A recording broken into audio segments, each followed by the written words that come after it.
And welcome to ETF Edge, your go-to place for everything exchange-traded funds. I'm your host, Bob Pisani. We're coming to you live from the world's biggest ETF conference, Inside ETF Conference, Hollywood, Florida. Sunny, beautiful day. More than 2,000 investors flocking here from across the globe. Let's get right down to it. Stocks are rebounding today, but investors still on high alert as the coronavirus outbreak spreads. How do we navigate the outbreak fears? Josh Brown's here, CEO of Ritholtz Wealth Management. Dave Nadig, CIO of ETF Trends. We're also joined by State Street's head of Spider America's research, Matt Bartolini, all three in the Witness Protection Program. As you can see, that's Josh Brown's line. Give it to Josh. Josh, we'll start with you. This is so far. I'm laughing at my own joke. You've got a great future as a gag writer. So far, this is sort of following the pattern that we saw with the SARS outbreak in 2003, down about 13% for the Shanghai at that time. Yeah. China stocks now down about 10%. We still don't know the outcome of this, however. Yeah, I liquidated my portfolio on SARS. I'm waiting for the all clear to get back in. So it's about 17 years. I'm hopeful that there'll be no diseases ever again and I can invest. Look, as I always say, it doesn't matter whether you buy or sell. The important thing is that you panic, right, Bob? That's right. Thank you. But I don't. When I'm looking at the markets and what they did yesterday, I really don't see any signs of like this mass exodus of funds out of stocks. Well, you already said you didn't have time to panic. That was a great line. I didn't personally have time to panic. Unfortunately, next time I'll be near a computer. But I do see though something interesting happening, which is money moving into gold, money moving into Bitcoin, money moving into non-traditional things that I suppose people are using as a hedge against worse headlines for coronavirus. So we'll see how long that plays out. And that's really fairly predictable, right? Yeah, into gold, into treasuries. It's excuse management. People want to get out of this market because they're feeling nervous. We just had a 31% run in the Russell 3. Right. People want an excuse to get out of the market. If you were already feeling a little touchy, this was the time to go now buy all your gold. Yeah. I obviously think it's a terrible idea to start, timing your ins and outs of the equity markets based on something happening half a world away. Matt, you're in charge of research at State Street, at Spiders here. What kind of flows have you seen in the last couple of days? Well, it's been interesting. We started the year where everyone sort of, had that fear of missing out, started buying into sectors. Sector flows were negative in 2019, and lo and behold, January we had a trade reprieve, and you had $7 billion going to sector ETFs. That was the most for a January ever.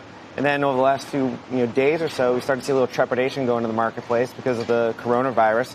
And a lot of the knee-jerk reactions around the denting of growth expectations, particularly in China, which is now more of a consumption-led economy. But I think, again, it's sort of a little bit knee-jerk. We've seen this before with SARS and Ebola. I like this point about flows. $7 billion in flows in January. Is that a record? That's a record for January. Because there were outflows in all these sector funds. You're talking about S&P sectors, right? What are they buying? So they're buying everything that was sort of impaired by trade tension. So you've seen massive flows in industrials, materials. Everyone's still piling into tech because that's just the momentum trade of the moment right now. Okay, so but this is sort of a mean reversion trade in a way. Everyone last year was sort of selling a lot of sector equities. Yeah, now they're buying them. This is the FOMO. What's it? A bit. I think it was an all-clear sign to go really more firmly risk on. He's had such a torrid run in 2019 for equities, and investors sort of missed out. Equity flows were below trend, and now you see this, the trade tension subside with an agreement on the 15th.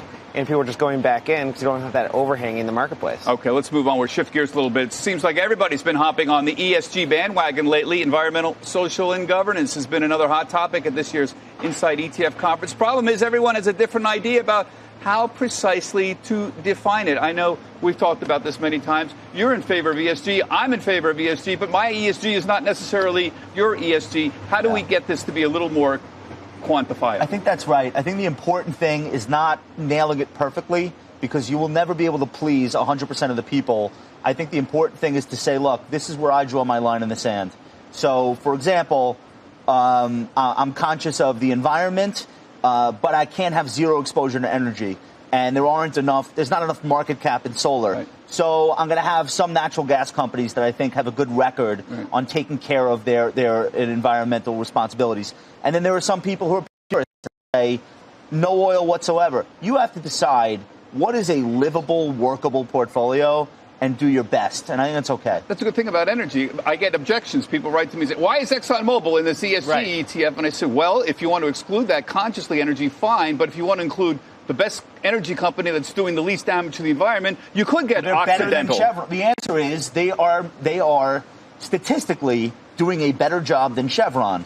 And so you'll have Exxon and not Chevron. And if that's not good enough for you, you can go more extreme. But I think we're trying to be nudging things in the right direction, not being perfect. And really, there's two things here. Do you have like one issue that you are really hot on and you want your dollars chasing that? Great. There'll be a fund for that. I think the bigger question is, like we heard from, say, Henry Fernandez at MSCI, capital is being reallocated to firms that are not taking certain risks that we think of as ESG risks, like your exposure to climate change. And Matt, can we quantify this a little better? We all know a lot of this is very qualitative, you know, quality of how you're governing things like that. Do you see progress being made? And the SEC has sent a letter to everybody saying, you better start telling us exactly what you're doing with these ESG funds and how you're deciding what an ESG fund is. Are we going to make progress on that? Or is there going to be a backlash somewhere in the middle of the year? But this is a lot of nonsense. So I think data continues to improve. 10 years ago, the data on ESG was not as much as we have now. We continue to have more reporting standards by boards to report out whether it's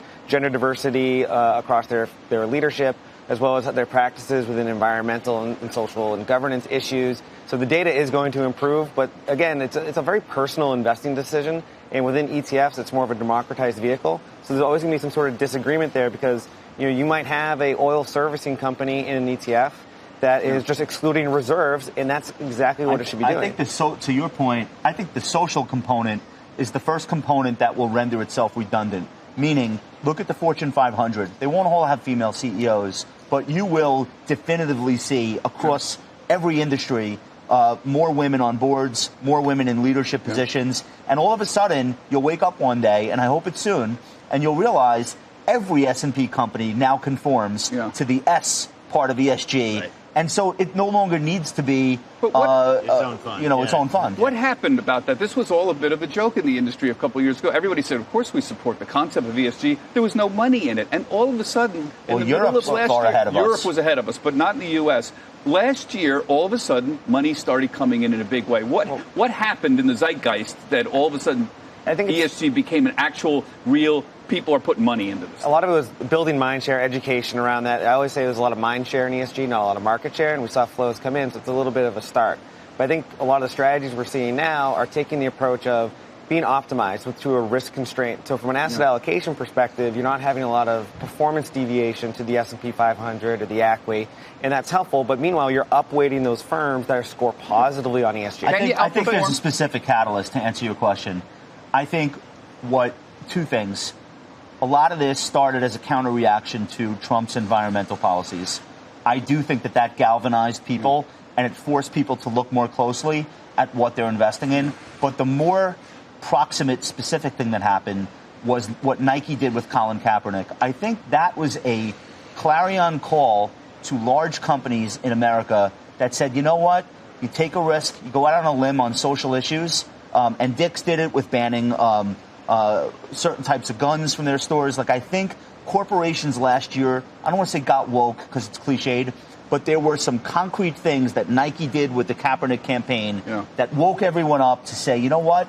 There's actually money in taking a stand on certain issues. I think woke is not too extreme a word to use, and I agree. I think climate change, interest in climate change generically was the principal catalyst that we saw. Women's issue is as well, but I think climate change. But we also saw institutional money really show up, and I think the advisors and retails tend to follow big moves by institutions. Two of the biggest launches last year were huge ESG launches with international money coming in, hundreds of millions of dollars out of the gate in new funds. That tends to move the needle for people. And when Larry Fink wrote that impassioned letter, that was an echo that reverberated around the world, or a letter which reverberated around the world. I want to move on here. Another hot topic this year at Inside ETFs, the rise of actively managed, non-transparent ETFs. What a mouthful. Goldman Sachs just filed for its first non-transparent ETF today. And just to make sure everybody understands this, non-transparent means where they do not, on a daily basis, disclose what is inside the fund. Essentially, you file a 13F, essentially something like that. Step one, come up with a new name, because that is the worst branding. The worst. Nobody can agree with it. It's worse than smart beta. I've never heard worse branding. Yeah, but it's non-transparent. You'll love it. The point, right, we're not going to tell you anything. Negative connotation. It's a brown bag. So the joke is, we've said many times on this show, if you're a crummy active manager in a mutual fund wrapper, you're going to be a crummy active manager in a ETF but wrapper. At some point, all the bad active managers get flushed out of the system. And there are still some active managers that add value. The ETF is always going to be the superior wrapper, whether it's non-transparent active or anything else, because you get the tradability, you get the tax advantages of it. And in an active strategy, that by itself, those you're saying taxes, is important. Right. Just the tax advantages of being in the ETF structure make it worth doing if you believe your active strategy is actually going to outperform and raise money. The non-transparent thing, though, is in response to active managers still think it's the 1990s, right, and that someone is going to find out what they're buying and front-run them. That literally does not happen. There are no celebrity stock market managers who other people are trying to, front-run them. So I'm not sure what this is solving or why this would matter. The bigger issue that these funds face and why I'm skeptical that you'll see a lot of big successes, they're not systematic. And that is what intermediaries like myself, financial advisors, want more and more every year. We want to be able to explain things to clients, how a fund is built, what it will do, what it won't do. And this is literally a counter move in the opposite direction. Who are these going to be popular among? On a broader question, what is the future of active managers? Forget about non-transparent anything. We need active managers. We need stock pickers. We can't have an all-index market. Somebody's got to bet on winners and losers. Is there any kind of future out there? Is it easier or more difficult? Maybe you should address this about generating alpha. Why is it so darn hard? Is it because we all have access to the same algorithms, essentially? Well, it's because everyone got better. The world got better. No, look at the people heading to Wall Street. Right. They are armed to the teeth with data, with equipment, with wisdom, and there are more of them. And they have even higher degrees of learning, and they're just better competitors. And we punish the people who are bad. The people who are bad get flushed out of the system very quickly. So the actual alpha generation is very, very small. It's not that active managers suck all of a sudden. Yeah. It's the opposite. There are too many very talented people all fighting for the same scraps of alpha that are no longer easily harvestable is problem one. Problem two, mom and pop are not out there making mistakes the way they used to. You do not have dumb money. 50 million households where the dad is calling his broker and placing stupid trades. Those were easily harvestable mistakes that professionals could pick up extra basis points of performance. No one is doing that anymore. Yeah, I also think the term of active management has changed, particularly with the way ETFs have evolved, where you can actively allocate across a multitude of asset classes, sectors, factors, bond areas too, and generate above market returns than just holding a 60-40 portfolio. So I think getting investors around that, wrap their head around the idea that being active can take on many different forms other than picking stocks. Yeah. So if it's hard to outperform, then that wrapper ETF makes a lot of sense. Bogle's central insight 30 years ago, 40 years ago, was there are good active managers who outperform, but the fee they charge destroys the alpha. That's not the worst part. The worst part is they cannot be identified in advance. Right, exactly. They cannot be. So last year, 29% of U.S. stock-focused managers beat their own respective benchmarks. Small cap, large cap, go across categories. That's great. But how did you know who they were in advance?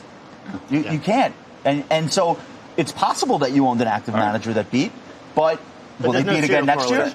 Just to wrap up, flows in this. The industry, the mutual fund industry is really hopeful they're going to make a nice little transition. A lot of money is going to flow out. I see a lot of money sort of stuck in these old mutual funds, in one-star funds at 150 basis points with an awful lot of no ETF money that's been earned. ETF investor is all of a sudden going to get the active religion and move into actively managed mutual funds. It's the other way around. There are still people out there who believe and buy active management, and that's all they buy and that's all they do. The hope is that those people will migrate from being just mutual fund or separate account investors. I hope it works. To ETF I think there should be successful active ETFs, transparent or not transparent. I don't care about that part. I do hope it works. I do hope we get a new generation of good managers. I'm with you. We need active management. We need people making bets out there. That does it for this week's ETF Edge. I'm Bob Pisani. My thanks to Dave and Josh and Matt for joining us today, and thank you for watching. You can find all of our latest videos right here on our website. That's etfedge.cnbc.com. We're going to see you next Monday, same time, same place. Everybody have a healthy, happy, and safe trading day. Get the ABCs of ETFs with the ETF Edge newsletter, your weekly update on the hottest trends in the nearly $4 trillion market of exchange-traded funds, expert analysis, actionable ideas, and exclusive insight from host Bob Pisani. Sign up now at cnbc.com/ETF Edge newsletter.